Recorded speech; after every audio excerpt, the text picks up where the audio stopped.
Ada buaya guys di pinggir jalan, di tengah jalan. Buaya sepanjang 2 meter berkeliaran di jalan raya saat malam hari di Sulawesi Tenggara.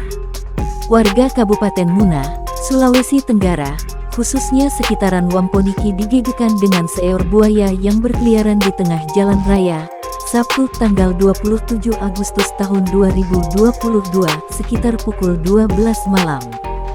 Ada 2 meter kayaknya ini. Lebih. Masya Allah. Ada buaya guys. Menurut keterangan warga setempat diduga buaya tersebut berkeliaran karena kelaparan. Kejadian itu direkam warga sekitar yang melintasi jalan tersebut. Menurut keterangan dari perekam video, buaya tersebut memiliki panjang hingga 2 meter dan berasal dari rawa-rawa di sekitar daerah Wamponiki, Muna, Sulawesi Tenggara. Dia kayaknya dari rawa-rawa sana.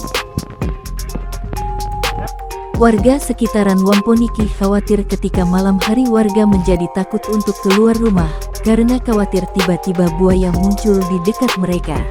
Takutnya orang nggak lihat toh. Orang lewat nggak lihat, apalagi malam-malam begini. Tidak jarang, buaya liar itu muncul di belakang rumah warga, serta rawa-rawa di sekitar rumah warga.